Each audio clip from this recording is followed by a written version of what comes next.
அர்ஜுனா, உன் கையில் உள்ள காண்டீபத்தை நீ இழக்கலாமா? பார்த்தனே, ஏன் இந்த பயம் உன் மனதை பற்றியது? சத்திரியனாகிய நீ மனோதைரியத்தை இழக்கலாமா? சத்திரியனுக்கு இது தகாது. எடு, இப்போதே யுத்தம் செய்.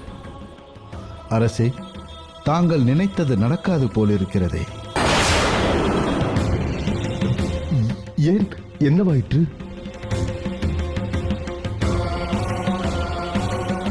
கிருஷ்ணன் அர்ஜுனனுக்கு தைரியம் ஊட்டுகிறான். அர்ஜுனனை பற்றி இருக்கும் மனக்குழப்பத்தை போக்கும் வகையில் வீர உரை நிகழ்த்துகிறான். கிருஷ்ணனா? அவன் நினைத்ததை சாதிக்க வல்லவனாயிற்றே. ஐயோ, நான் என்ன செய்வேன்? அர்ஜுனன் தன் முடிவில் உறுதியாக நிற்க வேண்டுமே. கவலை வேண்டாம் அரசே, தொடர்ந்து நடப்பதை கவனிப்போம். மதுசூதனா, மாமல்லர் பீஷ்மரையும் மகாத்மா துரோணரையும் மாசற்ற அன்புடைய கிருபரையும் என் அம்புகளால் நான் எப்படி துளைப்பேன்? பகைவரை அழிக்கும் பகவானே, இவர்கள் என் வணக்கத்திற்கு உரியவர்கள் அல்லவா? பெரியோர்களையும் குமாரர்களையும் கொல்வதை விட யாசகம் பெறுவது மேலல்லவா? அவர்கள் பொருளை விரும்பாத குருமார்கள். அவர்களை கொன்று நாம் அடையும் இன்பம் எந்த வகையில் நியாயம் கிருஷ்ணா?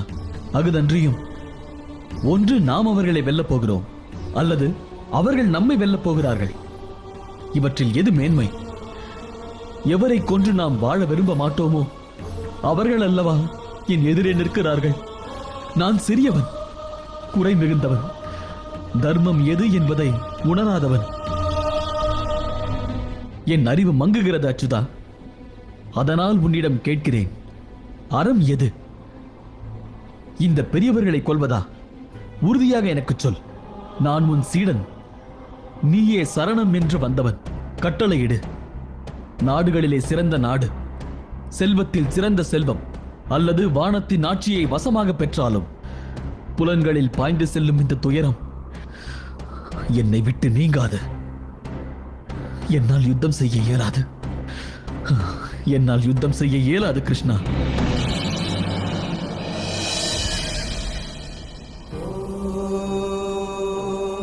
ஏதுமின்றியே